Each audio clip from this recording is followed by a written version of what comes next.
Kemi doesn't seem to be doing very well at the moment. Would you agree? Well, I think the Conservatives aren't doing very well at the moment in the Yeah, polls. yeah. But I think that, in reality, I think people were so fed up with us at the last election. I mean, Labour didn't have a compelling vision as we see now. They don't really know what they want to do. They're flip-flopping all over the place, just as they were flip-flopping all over the place when they were in opposition.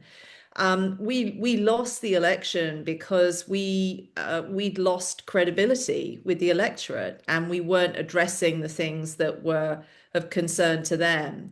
And when you let people down like that, it is going to take time to win back trust. So I think whoever was leader was going to be faced with that. And I mean, she herself has said, it's going to take us a couple of years before we've earned the right to be heard again.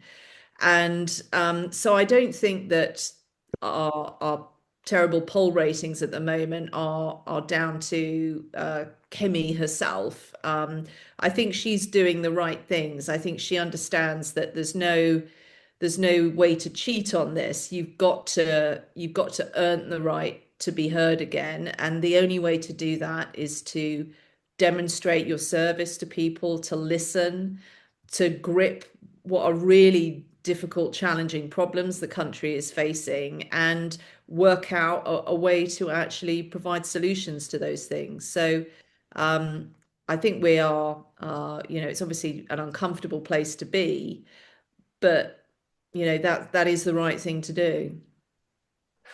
And do you think the party are beginning to understand why they got such a shrink and all that sort of thing? Because there was a commentator, and forgive me, I can't remember, but in terms of the the party were not really taken on board why they got such a defeat the last election.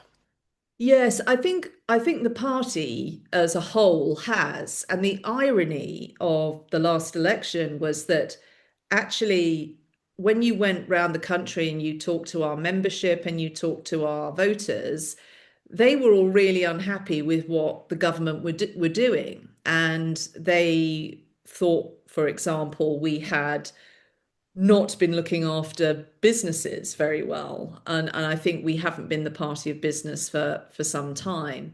That's just one example. There are many I could give you. So I think that going into the election, a lot of our members and a lot of the people who were, going and knocking on doors and trying to get the vote out were people that were really dissatisfied themselves with what the Prime Minister was doing, and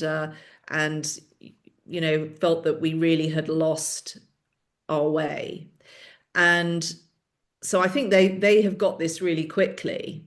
Hmm. Um, and I do think they understand and appreciate that it is going to take some time for us to win that trust back. But it's important we do so. I worry if there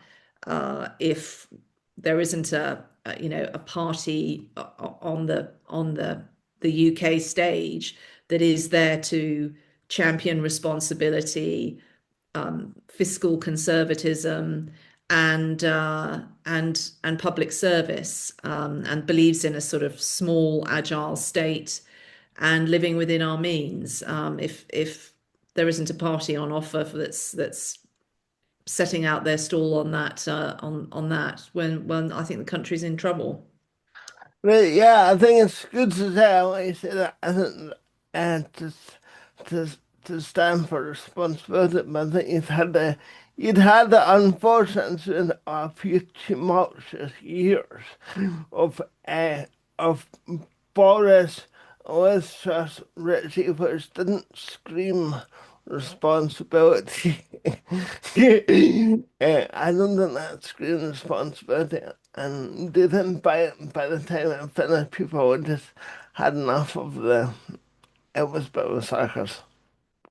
Yeah, it was. I mean, we gave the country five prime ministers in 6 years.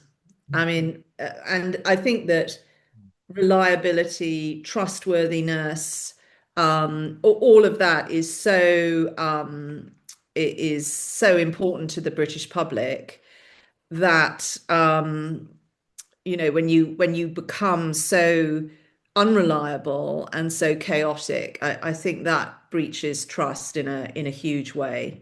Yeah.